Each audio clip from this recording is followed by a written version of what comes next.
Intinya yang Bang kita lihat, tidak serta-merta dengan dimenangkannya Demokrat oleh MA atas gugatan yang dilakukan oleh Muldoko CS itu menghentikan atau menghilangkan sama sekali kemungkinan Anies gagal menjadi calon presiden. Tidak, itu yang Bang Gica baca.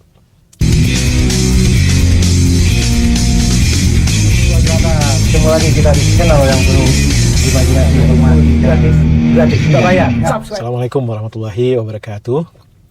Teman-teman, menjadi orang baik itu biasa, menjadi orang biasa itu baik, tapi menjadikan kebaikan sebagai suatu kebiasaan, nah itu baru luar biasa. Hidup hanya sekali, mari kita bikin berarti. Hidup hanya sesaat, ayo tebar manfaat.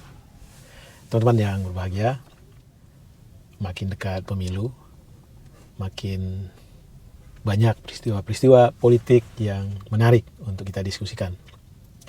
Ada yang bilang politik itu seperti sabun colek saat ini, cair, dan begitu cairnya sehingga susah membedakan mana itu air, mana itu sabun. Bagi saya ingin kita berceloteh, berkicau soal politik. Update politik yang terjadi minggu-minggu terakhir.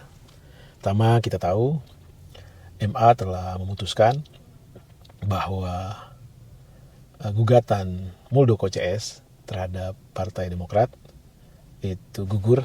Dengan kata lain, Demokrat kembali ke pangkuan pemilik yang seharusnya, pengurus yang seharusnya, yaitu AHY.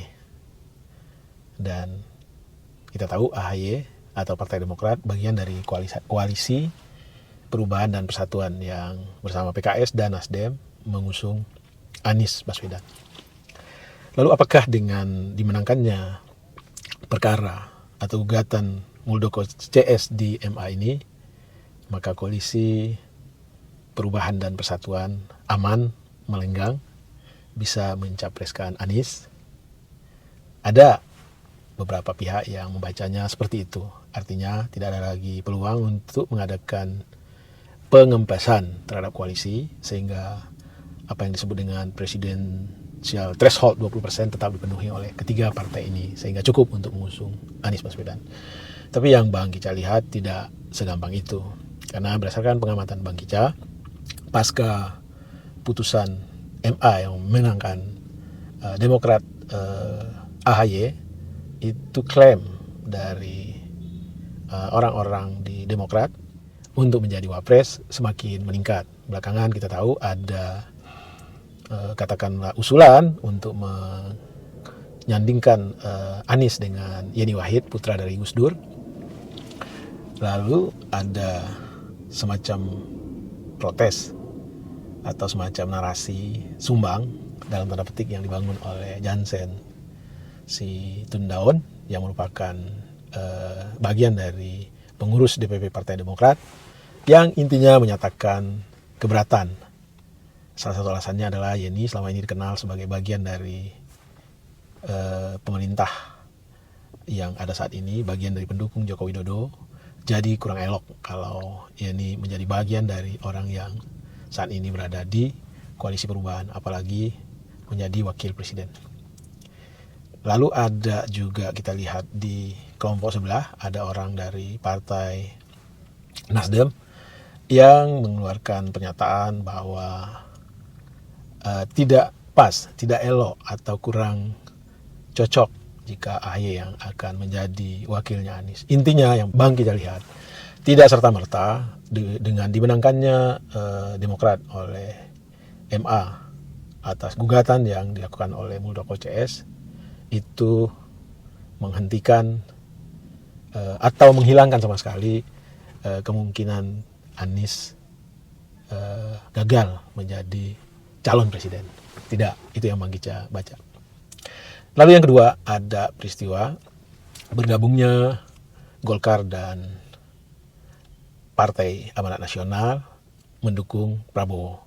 Nah, ini satu fenomena yang menurut Bang Gica sangat menarik, seolah-olah Golkar dan PAN meninggalkan PDIP atau tidak mau bergabung dengan PDIP, dan juga tidak mau merapat kepada koalisi perubahan dan persatuan. Di awal-awal dari orang Golkar, dari Partai Golkar, dan Pak An sudah keluar statement bahwa mereka tidak akan merapat ke Anies Baswedan, dan setelah itu mereka buktikan mereka bergabung mendukung Prabowo. Menurut kita ini juga sesuatu yang ya mungkin secara struktural DPP, Partai PAN dan Partai Golkar itu menyatakan mendukung Prabowo, tetapi Bang Kica nggak yakin bahwa keputusan ini akan benar-benar didukung oleh seluruh DPC atau DPD, apalagi oleh seluruh katakanlah konstituen atau orang-orang yang bersimpati terhadap partai ini. Jadi efektivitas dari dukungan yang dideklarasikan oleh DPP Partai Golkar dan Partai Amanat Nasional terhadap Prabowo Subianto itu tidak serta-merta menguatkan posisi elektabilitas yang bersangkutan pada pemilu nantinya. Lalu peristiwa yang ketiga adalah satu pernyataan yang ya sebenarnya sih udah banyak kita tahu, tetapi ini lebih menegaskan lagi dari Muhaimin bahwa untuk menjadi caleg dari satu partai politik itu memakan biaya yang bukan kecil jumlahnya, dan untuk di Jakarta Muhaimin mengatakan minimal 40 miliar itulah biaya yang akan dikeluarkan oleh seorang caleg. Dan informasi ini sudah banyak kita dengar. Ini menunjukkan bahwa peradaban politik di Indonesia ini memang sangat aneh. Kenapa? Jangankan untuk menjadi seorang politisi, untuk menjadi seorang pekerja aja, katakanlah kita job seeker, jika ongkos yang kita keluarkan dalam melakukan pekerjaan tersebut jauh lebih besar daripada kontraprestasi atau uang yang kita dapatkan dari perusahaan atau dimanapun yang menerima kita sebagai pekerja, tentu akal waras kita, otak sehat kita akan menuntun kita untuk tidak mengambil pekerjaan tersebut. Tetapi coba bayangkan betapa banyak para politisi, para orang-orang yang saat ini berkecimpung di kegiatan perpolitikan di Indonesia, baik itu sebagai kepala daerah, bupati, gubernur, atau wali kota, maupun sebagai anggota legislatif, baik itu legislatif pusat maupun DPRD tingkat 1 dan tingkat 2, ongkos yang mereka keluarkan untuk menjadi katakanlah untuk mendapatkan jabatan tersebut itu jauh lebih besar dari benefit, dari gaji yang mereka terima, tapi mereka tetap berhasrat, berminat, dan berupaya dengan segala cara untuk mendapatkan posisi tersebut. Ini kan suatu kegilaan yang luar biasa, satu peradaban yang tidak normal. Bagaimana mungkin orang mengeluarkan ongkos yang demikian besar dan dia secara matematis bisa menghitung bahwa apa yang akan dia dapatkan dari posisi tersebut itu jauh lebih kecil daripada ongkos yang dikeluarkan, tetapi mereka tetap ngotot. Nah, bagi kita sebagai masyarakat tentu harus paham bahwa ada sisi lain yang bisa mengkompensasi dari defisit yang mereka dapatkan antara biaya yang mereka keluarkan dengan penghasilan normal, penghasilan halal yang mereka dapatkan. Apa itu? Kompensasi tersebut macam-macam. Bisa berupa katakanlah perizinan yang diberikan kepada pihak ketiga dengan cara yang tidak sesuai ketentuan yang seharusnya, bisa juga berupa budget atau katakanlah proyek-proyek yang dibiayai oleh APBN, APBD kepada pihak ketiga yang katakanlah memfunding, membayar defisit dari biaya yang para politikus keluarkan tadi.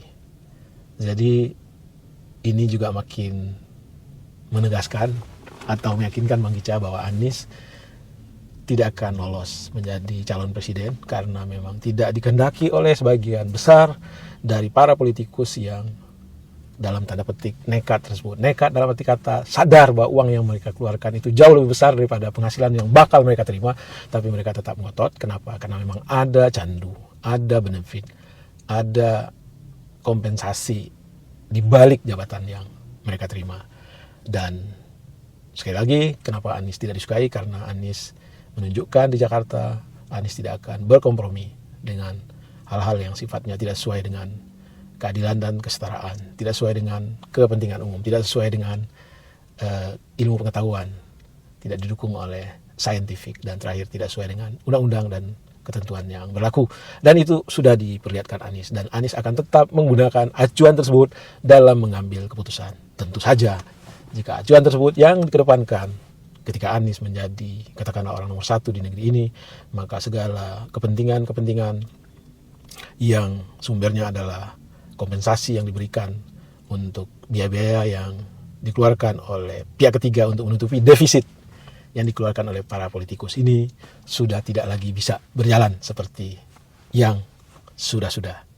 Dan tentu saja ini satu hal yang mengerikan, baik bagi mereka yang berada di belakang kekuasaan, katakanlah oligarki, pengusaha hitam, pengusaha yang memanfaatkan situasi dengan drive semua kebijakan-kebijakan yang diambil oleh para politisi, baik itu di level pembuat undang-undang maupun di level eksekutif yang menjalankan undang-undang, maka tentu saja itu akan merubah peta, dan itulah ketakutan kenapa Anies harus dibatalkan. Demikian kicau pendek analisis dangkal dari seorang jelata.